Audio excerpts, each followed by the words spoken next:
So good moment, Anna. Yay, good moment, Litmus. Welcome this evening or this morning, this day. Exactly.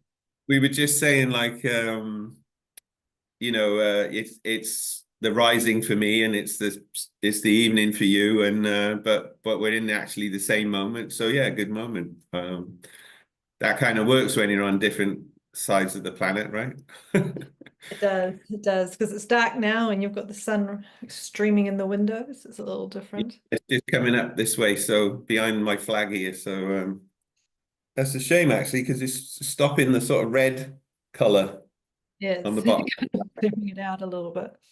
That's But why. anyway, that is a Palestine flag, just in case anyone didn't realize that. Like, you know. Anyway, yeah. So yeah, Smeg End, Anna. Um, happy new Smeg.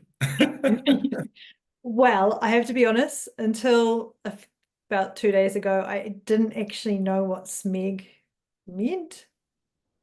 I Okay. the only I like there's Smeg kitchen appliances. There I it is. There are, yeah. thought it was something out of Lord of the Rings. Okay. So I was We should discuss this thorny issue. I was actually really off in the whole meaning of what's Smeg End or Smegorian or anything like that actually meant. Okay. Well, I have to come clean then. Haha. Uh, because yeah, I guess I've kind of then perhaps surreptitiously kind of drawn you all into saying Smegorian and Smeg End and Happy Smeg and whatever without full disclosure. I mean, I did actually share this back in at the start, but probably a lot of people missed it. Yeah, so Smeg comes from a show called Red Dwarf. Are you aware of that show? Yes, I remember watching that, but I didn't watch the all of it, just some of it. Okay. So I used to watch that with my lass when she was growing up, and we loved it. And my boys to a certain extent, but it was more of a Meg thing. Um, yeah, and it's basically these guys who wake up in the future on this ship, and they're the only ones on it, and the whole of humanity is white, is gone, kind of thing. And they've got a computer and whatever. And one of them's from Liverpool, and he says Smeg, all right, Smeg. So he said, oh yeah, Smeg Ed, and like what is Smeg? So I didn't know either, but apparently it's something to do with the end of the male member, and something to do with semen. So it's pretty nasty. But to me, it's just that BBC Two 9 o'clock alternative comedy half-hour kind of humor, that I kind of grew up with. Um, so it's just a bit of a laugh. It's like calling someone a dickhead or a Mm. knobhead or whatever, but you call them a smeghead, and oh, that's a load of smeg, or that's smegging stupid, or it's just one of those silly kind of words. But of course on Red Dwarf they take it to the extreme and they put loads of smegs in everywhere. So there's even a video I shared yesterday before I was like kicked out, of every Smeg said in the whole of eight seasons of Red Dwarf. So it's just like Really? Smeg, Smeg, Smeg, Smeg, Smeg, Smeg, Smeg. No. But yeah, it's just I like wordplay and all of that stuff, and so I couldn't resist the fact that Gregorian, could be Smegorian, and then that would convey my sort of distaste for the outdated Roman colonial oppression system. And I could call it Smegorian, So when I kind of got into sync with nature cycles, so that's where that came from. And of course, we've all been, and I love it, the fact you all joined in and got it kind of thing and started saying Smeg this and Smeg that. But I'm sorry if you didn't really know what it meant. I don't know why. Like for some reason, yes, it had something to do with a dragon out of the Hobbit or Lord of the Rings. That's It what got could be, into my it could be head. the mighty Smeg. Yeah, so I don't know. Yeah, and then now that I found out, I was like, why did I not ask? yeah, so there's a good tip for the Yeah. future, right? Always ask like before you start doing something. Can I Can have I that read question, the please? positions? Like, Yeah. Yeah, so when I was first using a different calendar, you know, and it came to New Year, I realized that was the end of the Smegorian calendar, so I called it Smeg End, you know, and so that's just my sense of humor, you know, but it's never meant to offend or anything like that. But it's just to make, usually it's just, I think a bit of alternative comedy, it just makes people think a bit, and it's a lighter way of doing it rather than saying, "Oh, you're all stupid, you're all still using that stupid calendar," you know, and like, fuck off, Litmus, you know, what do you stop telling us what to do?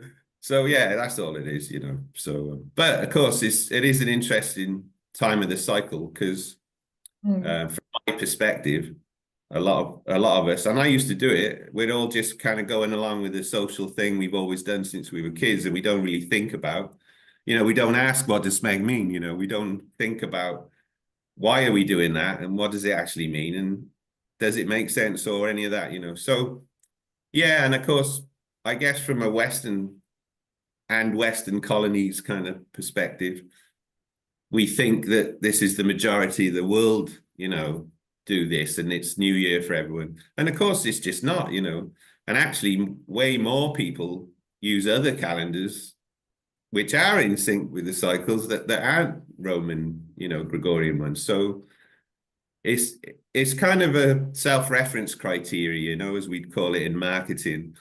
Like you should never assume that your own reference is the same for everyone else, you know. And yeah, you can travel around the world and go to different countries, and they will mark Gregorian New Year, but or Gregorian events, but it's mostly because they kind of have to because of the Western business and the dollar and America and that kind of thing. So they kind of have to fit in with that system from a business point of view. But you'll find they still run their older calendar side by side, you know. So if you go to Thailand, they got the Buddhist calendar, you know, and if you go to China, they got the old Chinese system. And, you know, if, like you were telling me the Maori have a festival Yeah, called Matakiri, was it? Matariki. Matariki. Can you just tell me a bit about that again? Because I think people might find that interesting, you know. Yeah, so I'm not particularly knowledgeable about it. But it is something that's now being marked as a public holiday in New Zealand, although it sort of seems to run over a season of roughly, I think it was like 15th to 30th of June.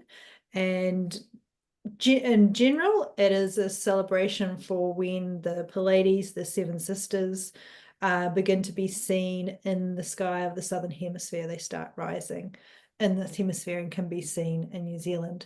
But it seems historically there wasn't like a fixed date. It was more of a time over this particular period. And there's more detailed information on what was recognized at that time, and I don't have all that information. I apologize. I'm just sharing the little bit that I know.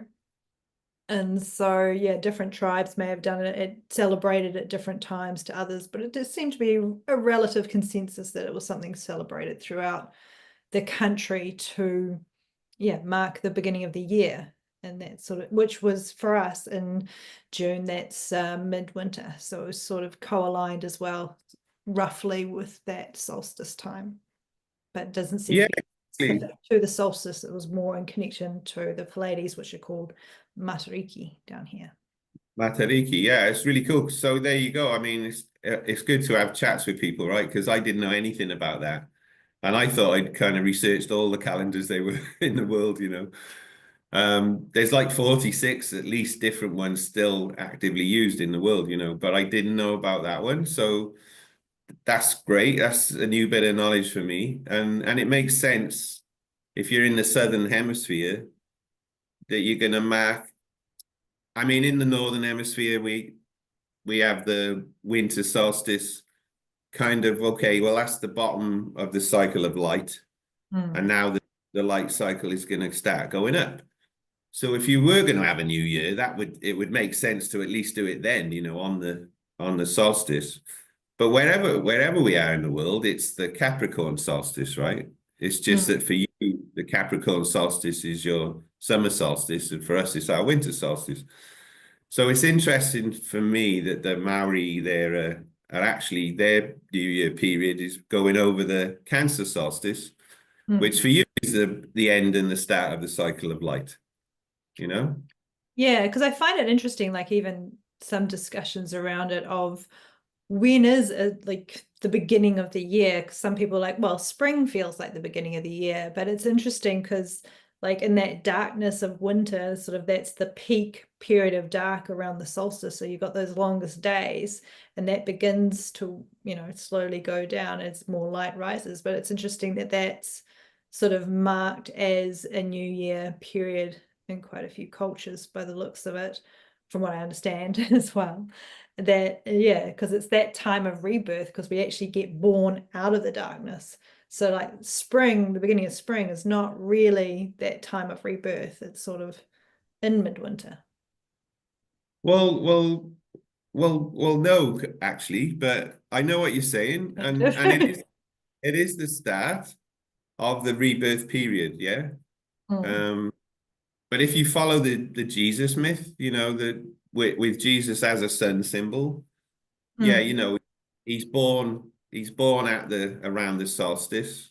He's reborn a few days after the solstice when the sun appears to start climbing again in the sky. But of course, he's actually reborn, resurrected at Easter, at the spring, around the spring equinox. So the whole point is that you reach the bottom, and then you go through the winter of clearing out the death and the dying, killing off all the germs, and you harvest in the summer stuff and preserve it through autumn so you can get through winter till the spring when the new life comes again. But yes, a lot of cultures either use one of the solstices or one of the equinoxes or one of the midpoints between them. That's what I found from researching calendars. So the older calendars tend to follow or mark, because in a spiral or a circle, there is no beginning or end, right? It's only it's all a bit of an arbitrary point. But if you pick an equinox, a solstice, or something like that, it's a mark in a cycle that you can say, well, that's a beginning or an ending. There's some actual astronomical celestial event naturally going on that means something. There's energy changing. Whereas what I found with the Smegorian is there's nothing changes on New Year's Day, as you two say in their song, because it's like the 1st of January is 12 days after the Capricorn solstice. So it's still the month of Capricorn. It's still Capricorn energy. It's not like anything changes there. But I used to do this, like 10, 9, 8, 7, it's midnight. Well, but yeah, in New Zealand they did that 12 hours ago. It's like what's going on, and does anything really change when it's midnight now, it's New Year, it's like I find it kind of really funny, that I used to do that, but I get it why people do it, because that's what we've always done, right? So we don't even think about it, yeah. I don't know. I think there's joy in the excuse to celebrate something. So I mean, like it would be nice to sort of reconnect our celebrations with things that have more, I don't know, energetic and astrological meaning, but than just this arbitrary 1st of January, because it is important, I think, to mark, to have rituals and to have celebrations. And so I agree. But I just prefer them on some meaningful, energetic, natural time. Yeah. No, I love the fact people get together, and celebrate and have good times and stuff. But yeah, I totally get that. And like I say, I was one of its biggest advocates. So I didn't care back then what date it was. It was just like, hey, let's all get trashed, and have a laugh, So yeah, it's but yeah, you're right. I mean, like I think one of the reasons we thought we might have this conversation from my perspective was was that you did this nice post for like saying about, well, yeah, in the past our calendars used to be more driven by celestial events and stuff, but now we've got this, so let's work with it, kind of thing, and let's I think you said bring harness the power of our collective energy or something to work with the system. Well, because even though like this doesn't have a cosmological connection, you know, when you have a massive group of people all focused on one thing, there's collective energy there. There is, yeah, absolutely. And so it's sort of, well, we may as well work with that. And I think I also noted like we had the new moon on the 30th in the north and the 31st in the south. So it was like, oh, it's kind of cool. We actually have something that brings in a bit more of that energy for planting seeds and, you know, creating new realities. Whereas, you know, the whole idea of New Year's resolutions and people trying, it's the 1st of January, I've got to make a New Year's resolution. It's like, well, there's no energy really connected with that date to support making a resolution. But, you know, this we've actually got a new moon. So there's something. That's right. Has that opportunity to sort of recognize that. And yeah, and so and sort of that collective, yeah, there is a mass collection of energy coming together with a specific, well, not a particularly specific focus, but dissipation of energy in a way. So, and I do know there's a lot more people, I guess, are kind of over the partying and drinking thing, and so they're taking, you know, more going, you know, I'm just going to take time out, I'm going to go to bed whenever I like, kind of thing. And so I'm going to do it my way. Yeah, that's right. No, good. Yeah. And here in New Zealand, you know, people are on holiday, so, you know, I'm just going to go to the beach and relax. And so, yeah, take some time for reflection rather than, you know, focusing on, I've got to make a resolution, I've got to do this, that, and the other thing. Yeah, exactly. I think you make some really good points there. And it makes people think a bit, you know, because yeah, coincidentally, as you say, we had a new moon, the new Capricorn moon, a couple of days before or day before for you, or on the last day for you of that count. Yeah, and so it did kind of almost line up with something this time, but of course it doesn't regularly do that, and it's not based on that, but it does. That does kind of make me think about the Chinese or Asian calendar, which somebody in the group asked me about. So I shared a little bit about that because the Chinese New Year is based on the sun and the moon, you know? So, and you're right. I think you're right about the collective energy. And for sure, all of those people over a sort of, 12-hour, or is it 24-hour period? Think about that. You know, all gradually as the world turns, everyone's going 10, 9, 8, 7, 6, 5, 4, 3, 2, 1, New Year, you know? Like this, like a Mexican wave, I guess it is, like it's just going around. So yeah, of course, if we could harness that energy, but do it at a time when the planet has some energetic changes going on, and put all that collective energy into that planetary change of energy in the cosmos, that for me, that would be like, wow, you know, that's going to really make things zing, you know? Yeah. Whereas the perception I have is it's a great thing that everyone's doing that together, but then the planet's kind of going, oh, what are you doing, guys? You know, I did that like 12 days ago, you know? Like, why didn't you do it 12 days ago? And then it would be cool, you know, it's all lined up kind of thing. But maybe that's just because I got Mars and Pluto conjunct in Virgo. So I like tidying things up and organizing things, you know. So I want to organize the celebration, you know, for the solstice or something, you know. But yeah, it's just interesting thinking about why do we do these things that we've always done, you know. But yeah, the Chinese system or Asian system. So that's Chinese New Year. You know, like you said, the New Zealand, the Maori thing moves a bit, but it's over the sort of Cancer solstice.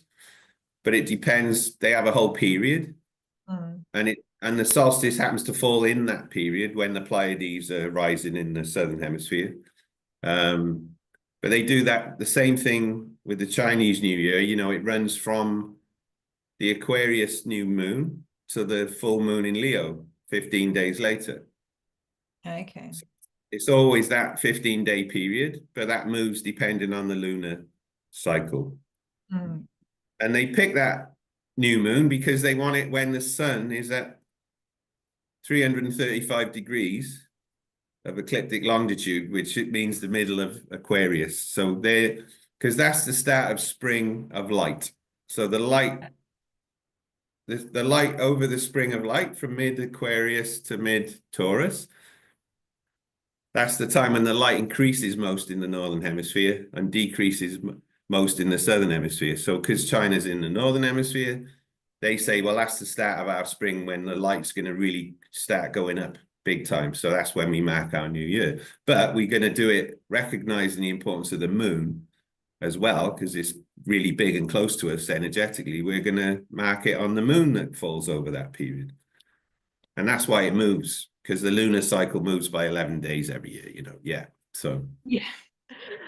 I was thinking of you probably would crack up because I've been seeing the same post so at least about 8 times now on Facebook, and it starts kind of like in an appealing way of like, I'm not going to wish you happy new year because this of the whole calendar thing, but then it goes into, well, there should be 13 months and each month should be 28 days, and then that's going to line up with the moon, and I'm like, your math don't work because the cycle of the moon's like 29.5 days, but they're talking about, oh, then it'll be this whole lunar cycle of 28 days. And then that's female ovulation as well of 28 days, which again, you know, there's a range of like, I think it was like 21 days to 35 days is the range for female ovulation. So anything in there is normal. 28 days is just the average between those. So, you know, right. women are not ovulating exactly 28 days. And so this like this, and then there'll be comments with little smiley faces and people agreeing, because the thing is talking about how kind of crap our current Gregorian calendar is, which I agree with, but then they're just, the logic falls apart, which is all based on this 28-day lunar cycle, and it's not 28 days. So it's just kind of been cracking me up that where are people's brains a little bit. Absolutely.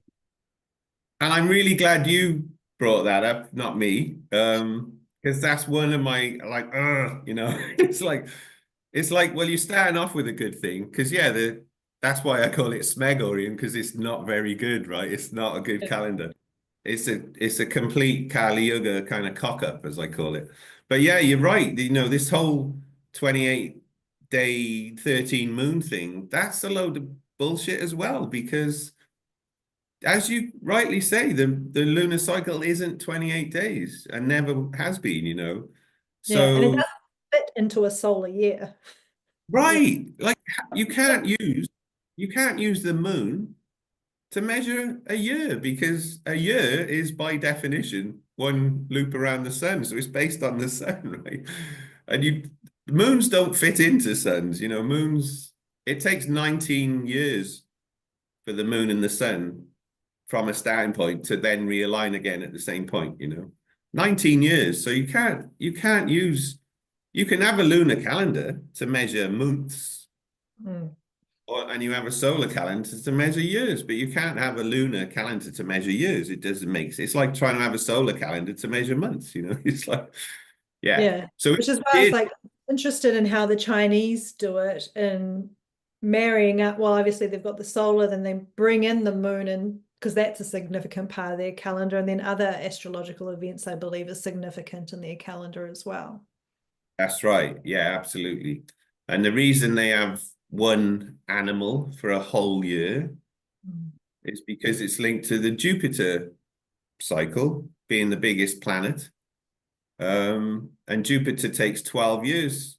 You know, we take 1 year, 1 Earth year to go around the sun, but Jupiter takes 12 Earth years. 1 Jupiter year is 12 Earth years. So it's in one of the zodiac months. There's 12 months, the signs as they call them. Jupiter's in one of them for a whole year. So that's why the Chinese have one animal, because people say, well, I'm a rabbit or I'm a snake. Well, how can we be the same? Just because, how can it be the same for a whole year? You know, it's like, well, it's one sign of Jupiter. That's what that is. So again, that's I didn't know that. It's really interesting. yeah, well, most of us don't, you know, again, a lot of people celebrate Chinese New Year, but again, it is kind of, it's an excuse, and why do we need an excuse? But okay, it's an excuse for a party, right? And that's cool. You know, the Yeah. more parties, the better, you know, so. Because we have But a large find Chinese yeah, population here, so a lot of people join in the celebrations because, hey, let's just celebrate another New Year. yeah, we have a lot of Asian people in Australasia, right? Yeah, I remember from when I lived in Melbourne, that was celebrated a lot, you know. And then, but yeah, you know, what you kind of find is the older calendars, they tend to be much more linked to celestial or natural, earthly, basically the connection between the as above, so below, you know, something connecting the heavens to the earth, the terrestrial to the celestial. They all have that kind of thing. But the Gregorian doesn't have that because it's a Kali Yuga, from my perspective. It's a Kali Yuga calendar from the bottom of the cycle of consciousness, you know, the 24,000 year cycle of precession. And we have to be careful with anything that comes out of that period because it's often mixed up and confused and distorted and corrupted. And yeah. So I guess a very simple way of talking about the Kali Yuga is it's a Yeah. period of ignorance. It was sort of confusion. Yeah, it's called the age of ignorance. Yeah. The Kali Yuga is the age of ignorance. That's right. Thank you. And that is from that period that the Roman calendar that we've inherited comes from, you know. Whereas the Chinese one and the Hebrew one and the Buddhist one and all of those, they're pre that, you know. So they tend to still have this link to the cosmos, which I think, you know, I'm trying to bring that back. That's all. And just say, hey, you know, we went through the age of ignorance, but we're not there anymore. So how about we like think about what we're doing, you know, and like put our energy into the global energy, you know, the planetary energy and the celestial energy. Yeah. So it brings, I think, like Robito shared a post about, you know, I think he said, like, have you ever been in Malaysia around Gregorian New Year? And Buddhists and Christians and all people there just celebrate, you know, because it's a party and it's a nice time. So we all get together. Yeah, and that's great, you know. But if you go to Thailand, next door to Malaysia, just to the north a bit, they have Songkran, right? So their New Year is called Songkran, and they run around the streets throwing water and flour over each other, right? So my first visit to Thailand 20 odd years ago was happened by coincidence to be at the time of Songkran. So I arrived there. It's almost like I walked out of the airport and got covered in flour and water, you know, it was almost a bit like that. I'm like, what's going on, you know? But of course, if you look into that, why are they throwing water? So what they're celebrating is the transition from Pisces, the water, the end of the zodiac cycle, the water sign, to Aries, the fire sign, the start of the new cycle. So is that the flour? Like, how does the flour and the water make a cake? You put it in the oven of Aries, and you know it, right? But so yeah, they're celebrating the fact they're leaving the water sign and going to the fire sign. Basically, they're starting the new zodiac cycle. Yeah. But it's in April 14th, I think, something like that. So then you say, well, hang on, that's not Aries, right? That's not the start of Aries. No, it's sort of middle-ish. Right. Yeah, but once you realize they're on the sidereal zodiac of the stars and not the tropical zodiac of the signs, the 12 divisions of the year, then it makes sense because that is the date when when the sun moves from the 30 degrees they've allotted to the Pisces stars into the 30 degrees they've allotted to the Aries stars. So they are actually marking a zodiac celestial event. They're just using the sidereal zodiac instead of the tropical one. So they're viewing it from a different perspective. Or Yeah. Yeah, because this, again, it's an older culture. So they've actually stuck with the stars as the stars move.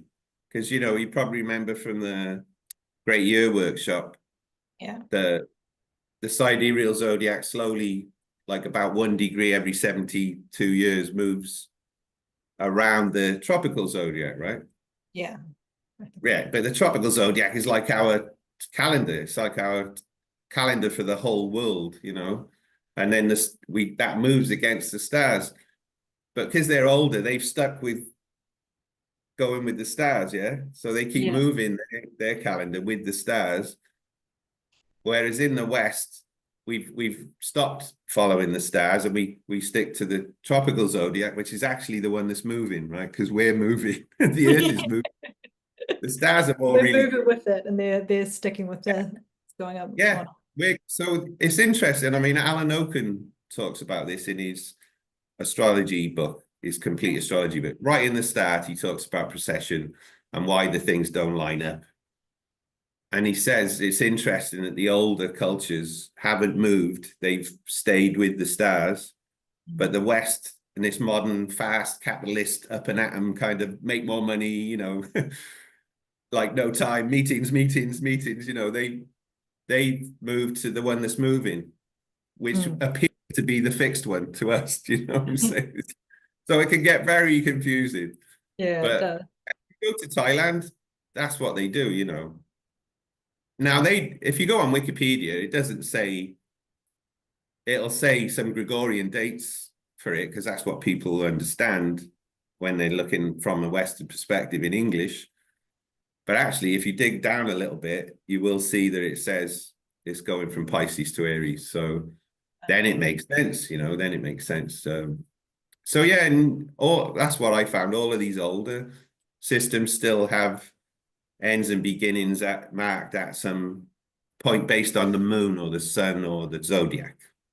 Yeah. They might not call it that, but they have their name in their language for that, So they have the Thai name for Pisces and the Thai name for Aries, and they celebrate that, And then you go to South American or Central American, you've got the Mayan thing, and that's all based on the stars and that as well. So yeah, I guess it would be great if we could just get off of this Smeg thing, but I know that's not going to happen anytime soon, so just have to go with it. Well, it seems, most people that I know have either kind of gone through some sort of spiritual evolution or direction. At some point they get into astrological side of things, and like, oh, I am part of nature, I'm part of this universe, I want to connect with my environment, not just the environment on this little planet, but this environment within the solar system, connect with the greater universe. And like, to do that, we need to sort of work with the energies that are being affected as we move through space on this tiny little planet. And so being able to connect in with those times of the solstices and the equinoxes, and beginning to kind of reflect on the moon and noticing our own shifts and changes and own cycles and how we're affected by the world and the environment around us seems to be a big step on that journey. And then to begin, so like a lot of people I know, like they'll just quietly do their, or not so quietly, do their own sort of thing on the solstice. Or I mean, there's many workshops, lots of things going on these days as well. So I guess a bit of the way I was trained. So I tend to want to go into isolation during those times rather than being with other people, kind of into my own retreat. So it's, which is a little different than going and being part of a big celebration, although both have their advantages. I couldn't agree more, and in one of my early blogs about the calendar and stuff, I said, hey, look, in the universal celestial calendar, which is very, very closely aligned with the tropical zodiac, I've got these 8 festivals, yeah, and it's like the old Celtic wheel of the year, the eightfold year, some people call it, but it's basically the equinoxes and the solstices and the midpoints between them, which are the 4 seasons of heat and the 4 seasons of light. And you look at all the cultures, they've all got those things in there. But I was saying to people, hey, look, it's it's Mabon, or it's Samhain, or whatever it is, or it's this festival. But you don't have to do anything. You don't have to go anywhere. You don't have to go out shopping before the shop shut and get loads of stuff in and stress about, oh, I haven't got enough booze. It's like all you have to do is just sit down somewhere quietly, peacefully. You can do a little meditation, or you can just be in nature, but just take some time out and just connect. Yeah, and realize that we are all one. We are part of nature. Nature affects us, and we affect nature because it's nature affecting nature, right? It's not like we're separate to it. So yeah, and just think about where we are and like connect with that and align your energy with that energy of, like you said, of the planet and the stars and everything. And that just feels really nice to do that. And you can do it with other people if you want to. But, there doesn't have to be this social pressure of, I've got to organize an event and I've got to invite people and I've got to do a post about it and I've got to, it's like, no, you don't. It's No, I like, can't keep up with all of that most of the time. right. And it's like, it's so much stress and pressure and expectation. And then, oh, it wasn't as good as I thought it was going to be, and so-and-so didn't turn up, and he said he was going to come. It's like all of that stuff. But yeah, it's like you said with the new moon, right? So it's really nice on a new moon to plant some seeds for the coming 15 days and 6 months till the next full moon, or the next full moon from that new moon. Yeah. So that's a nice, light some candles, like you say, do a little ritual, plant some seeds that you want to grow over the next 6 months. And you don't go out every new moon and organize a big party and say, hey, come to my new moon party, let's all plant seeds. I mean, you can do that if you want to, but you don't have to do that. It's like, it's very much I think, yeah, for me, it's about connecting with yourself and maybe connecting with your social group around you, yeah. But more importantly, connecting with everything, that we're part of, yeah. Rather than, hey, it's January the 1st, so we start a new count here, So what we're actually counting there is 2025 years of the Roman control system, right? With months named after emperors like Julius Caesar and Augustus Caesar, and gods of war like March, Mars, and numbers that don't even align, like September, that's the 9th month, and all of this stuff. It's all kind of Kali cock up, as I call it. So I just don't want to do that, because it doesn't mean anything. In fact, it makes me feel disconnected, if you see what I mean. And I suppose it's like what you were saying about everyone harnessing that collective energy together. So my question is, do you want to be connected to society, or do you want to be connected to nature? Well, as we said before, we're all part of nature. So society is part of nature as well. So it's sort of, I guess, do I want to live in a more natural way, connected into sort of the rhythms of the world around us, and a reconnection with that? Because part of that whole thing, like, it's separated us from that. So we've gone from recognizing, acknowledging our own, participation as being part of nature, to being disconnected and separate from it. And then part of come out of sort of the Gregorian sort of history and control system and all those things, sort of a political side of us, and separation of science and spirit and all of that stuff that's contributed to the disconnect in these man-made ideas that are concepts or creations that don't feed back into that we are truly all connected. It's sort of like it contributes to the continuation of that separation of illusion. Whereas, we are all really connected, even though, like, the understanding that we are all energy and we all have energy fields and we're all interconnected, and our fields in some ways are completely infinite. So we're constantly interacting with everyone and everything in the entire universe all the time when you get to the extreme. Right. But then on the little, we've all got this electromagnetic field, and we're all sitting constantly within the electromagnetic field of the earth, and then those fields all interconnect. So it's sort of like what I do want to prefer to live in a world, in a society that connects towards, the interconnectedness of all things and breaks away from that illusion of separation in the way we sort of structure our society. So that's my ideal. But, Beautifully put, yeah. And I mean, you do work with healing energy, right?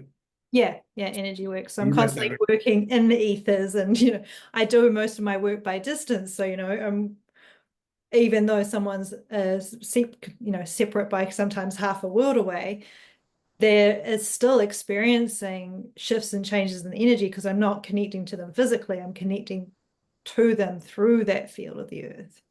So it's like they're right in front of me, even though they're on this other side of the planet, as well as locally. I don't exclusively work with people on the other side of the planet, but yeah, so it's but it works if you do, right? Yeah, it works. Yeah, there's definitely Done a been similar thing with Kath, where she gave me an energetic kind of reading on a call like this over the computer. But it was amazing. It was bang on, and the thing was drawing these graphs and everything based on my energy. But I'm on the other side of the world. Yeah. But once we understand the quantum field idea and the whole particle wave, things being in two places at one time and all of that stuff, and the illusion of time, and maybe the fourth dimension where there isn't time like that, it's all happening at the same time, and that kind of thing, it expands your consciousness and your awareness, right? And that's how I find talking about these things that also helps me expand my consciousness and awareness, rather than just saying, well, I was brought up in this Gregorian system, so I'm just going to keep carrying on doing that. I know it's all rubbish, but it's okay because everyone else is doing it, So yeah, I want the sort of world you're talking about as well. And well, I feel like I already have it personally, but I would love it if more people wanted to do that, because we are ascending in consciousness through Dwapara Yuga, the Bronze Age, and we're not long out of the Kali Yuga, but we are out of it. And I always say it's like waking up after the crazy debauched party last night where we all got drunk. We can't remember what we did, like, what did we do to the calendar last night? It's like, oh, we really fucked it up, but don't worry about that. Let's have some bacon and eggs, sober up, So yeah, I think as we keep ascending, more and more of us are going to start thinking and asking these questions, like, why are we doing this? So if we want to get the kind of world that you're alluding to there, which I think is beautiful, are we going to change nature to fit with society? Or are we going to change society to fit more with nature, Well, I think there's been an endeavor to try and change nature to fit, like the whole idea of conquering nature, but that is an attitude and shift in consciousness that doesn't sort of exist as it did 100 or so years ago in the same way. So I do think we're shifting out of that. And I notice, like, a lot of people were jumping on this idea of this 28-day lunar. Sorry, I laugh because it's ridiculous. Yeah. Ridiculous. But a lot of people are jumping on that because they feel the frustration of the meaninglessness of 31st of December, 1st of January. So I think there is that feeling and that need and that desire to be more connected to the world around them and also the cosmos. So even if people about it, I do think there's that sense there. And then sort of all we can really do is sort of do the best we can to live the way we want things to be. So there's all that lead by example. Right. I'm glad you said that. I Sort of, totally, I totally agree with that. And I guess that's what I'm kind of doing, I feel. But it's not to try and be clever or like my way's better or I know best or anything like that. It's just once you become aware of something, you can't kind of go back to how you used to do it before because you just don't feel it anymore, you know? yeah, exactly. You haven't got that feeling and you can't celebrate something that you don't want to celebrate because it doesn't make sense, you know? So yeah, I think you're right. I think the whole this 13 moon thing, yeah, like you say, people know that what the thing we've got at the moment is kind of a load of rubbish, right? And they want something different, but they don't really know what they want. But if someone comes along and says, "Hey, moon, moon's good. Moon means something. The moon, there it is. You know, full moon, new moon. Let's do that." And then they don't actually go and research that it's not 28 days, you know, and they actually believe it and go along with it. And then they find they're still disconnected. And I mean, if anyone's ever tried using a 13 moon, so-called 28, 13 months to 28-day calendar, even if you started it on a new moon, you would very soon find that it goes out of sync rapidly with the actual real moon cycle, right? Yeah, and it will only take them 1 month. It wouldn't even take a month, right? It would take 1 week, as they say, because some people think a week is 1 quarter lunar cycle, but it's not that either. So, they say 7 days is 1 quarter, but it's not, as you say, because the actual phase cycle is 29 and a half days on average, as you rightly said. And so sometimes it's closer to 30, and sometimes it's a little bit closer to 29, but on average, it's 29 and a half days. So if you divide that into 4, you don't get 7, right? You get 7 and a bit. So even after 1 week, 1 quarter phase, you're going to be starting to go out of sync with that calendar. And the 13 moon 28-day thing starts on the same date every year because it's trying to measure a year, right? And the moon doesn't do that. So you're not even going to be started. So yeah, it's a load of rubbish. But people know they want something else, right? And all I'm saying to people is, hey, the zodiac, try using that and you'll find it all clicks in, because that's what it is. The zodiac isn't an astrological horoscope fortune telling thing. It's the ancient 12-month calendar for the whole planet. And it fits in with the equinoxes and solstices by definition. And if you try using that, you'll find you very soon align with everything. So yeah. The other one that was very popular a few years back, I remember in the sort of hippie circles, was the Mayan kind of based dream time calendar, I think they called it, or something. It was this guy Jose Arguelles. He took the Mayan Zolkeen calendar, and he kind of put his own slant on it with all these fancy names like Blue Electric Storm and Green Serpent, and he came up with all these things which he said he channeled or something, I think. But he basically corrupted what is the ancient Mayan Zolkeen calendar, So which kind of does just put it on top of it. Yeah, and it's so if you talk to a Mayan elder, a Mayan daykeeper, and I personally know one of them and have been there and done that, they don't like that stuff because it's like very gimmicky and for the tourist kind of thing. It's a bit like people who want to use the 13, 28-day moon thing. It's a kind of new trendy thing, but it doesn't fit with the old cycles.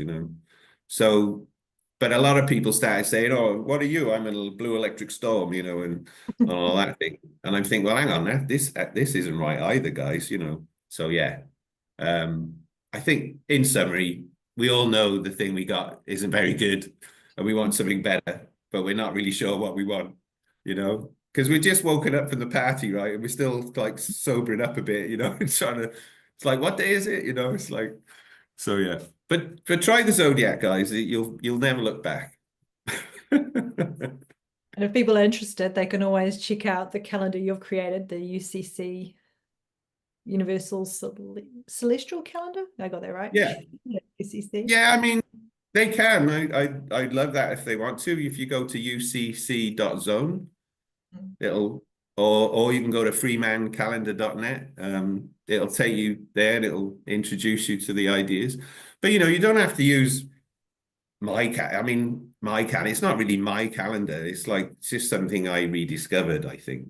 I just rediscovered the principle of using the zodiac for what it's meant to be used for as a calendar, you know. And yes, you can do astrological, energetic work with it as well, but primarily it's just a calendar, you know. And the months are called Aries, Taurus, Gemini, or whatever those times of the year are called in your language, you know. But it's the ram and the bull and the twins in every language.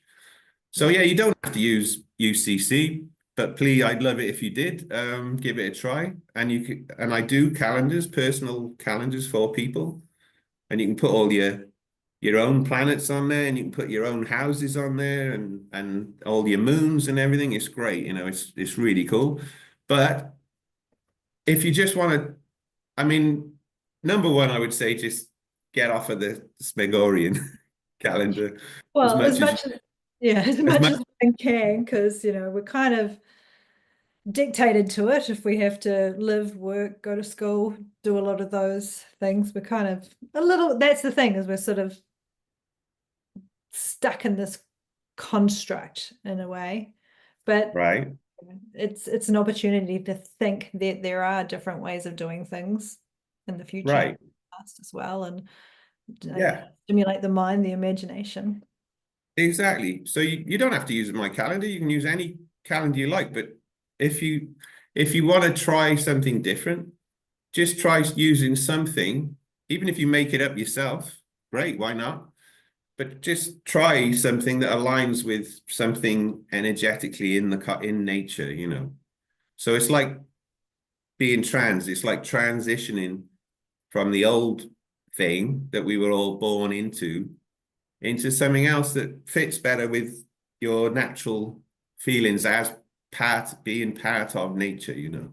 Yeah, and So being part of the cosmos as well. yeah, We're not isolated on this planet. There's, you know, there are frequencies and energies and radiations of all different kinds coming off, like all the different planets and the sun and from other stars far, far away. You know, there is interactions happening on all absolutely. levels. So it's kind of like there's a way to connect and start to sense some of that, or just align with it, or to be aligned more with the natural world.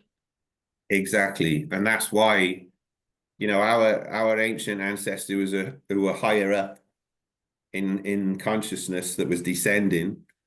That's why they had those systems that did connect with the cosmos and there's constellations and the other planets of the solar system and the moon being closest to us and the earth.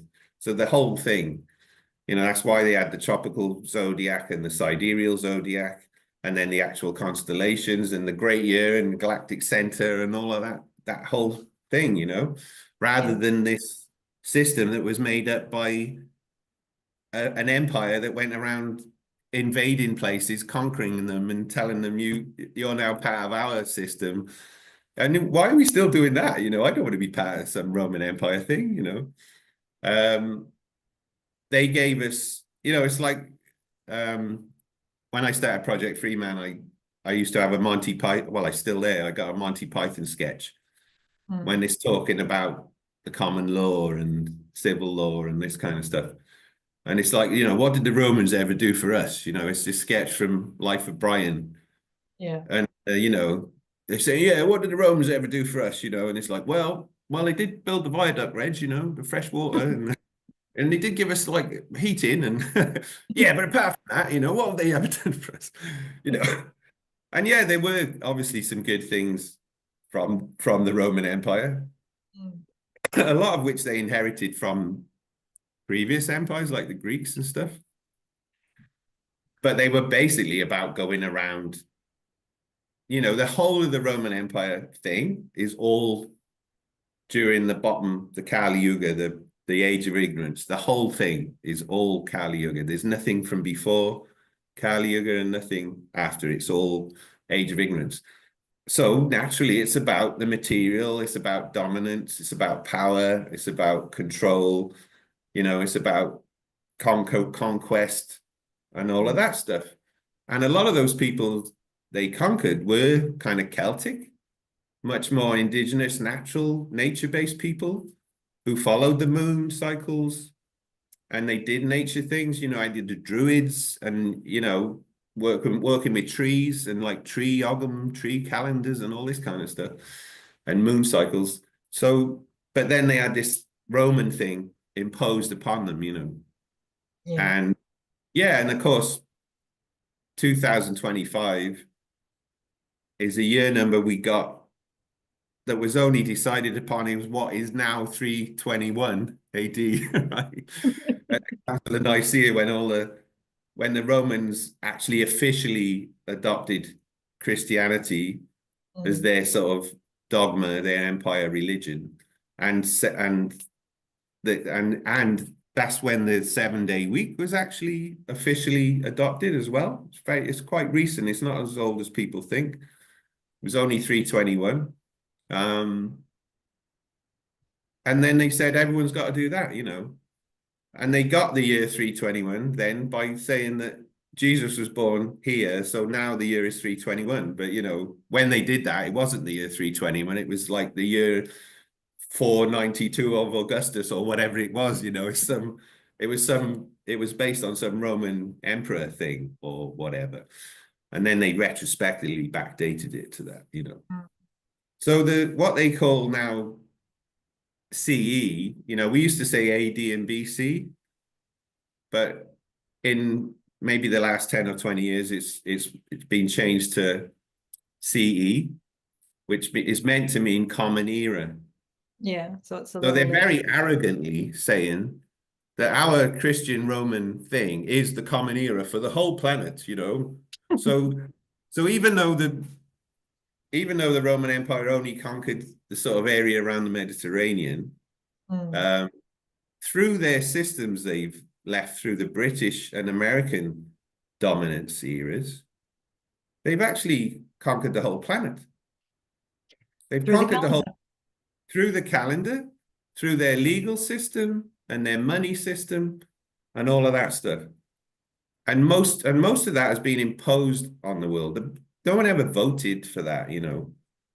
It's like no one in the UK ever voted to be part of the UK, you know. That was just imposed by royal families on the people, right? And it's the same that we're left with this Roman Empire legacy through the calendar and everything else globally, mostly because of America and the dollar, you know. And as I say, most of the world don't follow that system. We just perceive that they do because they may market and run that concurrently, but they don't. Not calendar, you know. They kind of need to know it to deal with other parts of the world, but doesn't mean they live by it. Right. So and some of them maybe do live by it now because they've grown up in that system, come from the West rather than their older system that was more indigenous. So yeah, even in my calendar, UCC, you know, I got my zodiac system on there, but on the bottom of every day, I still have the Smeg dates, so that because I still have to interact with the matrix, right? So yeah, you can't exit completely sometimes. No, of course not. And we know as you said in your post, we still have to kind of work with this system that's there to some extent. But over time, I'm absolutely sure that more and more people will start to wake up and say, hang on, why are we doing this? You know, and I want something better. I might want the 13 moon thing, or I might want the crazy Mayan thing or whatever, but I just know I want something better than this, you know, and something that's more nature based. So yeah, you can do what you want, you know, that's the thing. We're all, you know, it's collective individualism, as I call it. We're all individuals, but we're all part of the collective. So that's very much like Aquarius, 11th house kind of stuff in astrology, right? It's about expressing your 5th house Leo creativity in Aquarius, 11th house social groups, right? You know, and that's what it's all about. I think it's about expressing your individuality without fear of judgment or, you know, banishment or whatever. You know, allowing let's hear all voices from all people, inclusivity and diversity. Let's hear from all the very small minorities, you know, like the less than half of 1% of the population who feel like they want to be a different gender. That's cool. If that's how they feel and that's what they want to do, let them do it. You know, why not? We're all free to be in whatever we feel we are, you know, and we should all respect that, you know. And in my case, I'm just in a very, very, very, very, very small minority of probably one or a handful of people who use my calendar, you know. But I'm still a kind of oppressed minority in that respect. You know? You've been oppressed by the Smegorian calendar. Yeah, I've been oppressed by the Romans, you know, like now we see the violence in years later. What's that? I said oppressed by the Romans a couple of thousand years later. But I mean, Right. a big part of the point of it as well is being more in line with these cycles of nature of being able to have those quiet times, which is also just creating space to get to know oneself on a deeper level as well. And that's, I mean, a big part Yes. of aligning with those energies. It supports that moving inwards and knowing Yes. oneself. And of course, that is where we really connect by going in, as you say. Yeah, that's right. Look inside, you go inside, and then you connect to everything. Yeah, beautiful. I think that's maybe that's a nice place to bring this cycle to an end. Huh? Yes, I agree with you. Perfect. Okay, cool. Well, if anyone wants to, yeah, check out the calendar, like I say, ucc.zone or freemancalendar.net. And if you want to, if you're thinking from watching this, if we decide to share it, because that has to be agreed, yeah, everyone. Yeah, if you want to, if you're thinking, what are they on about with this great year? What's this Kali Yuga thing? What's that all about? You can check out wisdomworkouts.net. So I got a YouTube there with a lot of workshops we did with CPN. And the first one of those talks about the great year, and the second one talks about the zodiacs. And so, you know, if you want to find out more, you can go there. Yeah, but if anyone's interested in a bit more around energy, you can check out holistichealing.co.nz, and that's holistic with a W. So very cool. Yeah, love your work, Anna. Keep on keeping on. Loving yours as well. And, Thank you very much for and this. happy new Smeg. Yeah. And happy, thank you for this, spontaneous little chat we decided to have this evening and morning in this Right, moment. in this moment. Yeah, so but we are kind of getting close to the middle of Capricorn, that's all. Okay, so yeah, nothing really changed for me, but yeah. So I'm looking forward to the next full moon. Which will be the Cancer full moon, right? So, and Cancer is the full moon of the whole cycle because the moon rules Cancer because the Cancer full moon is the longest, highest, brightest full moon of the whole year. So Yeah. So that's a good one. So if you do want to do something aligned with natural cycles. That's the next one coming up, which is on the. So, okay, here we are. Here's a little plug. The full moon in Cancer is at 24 degrees Cancer. Okay, which means the sun is at 24 degrees Capricorn. And as you can see there, it's on the 24th of Capricorn. All right.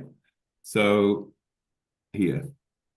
Okay. But which is the 13th of January in the Smegorian. So there you go. That's the next kind of big one coming up.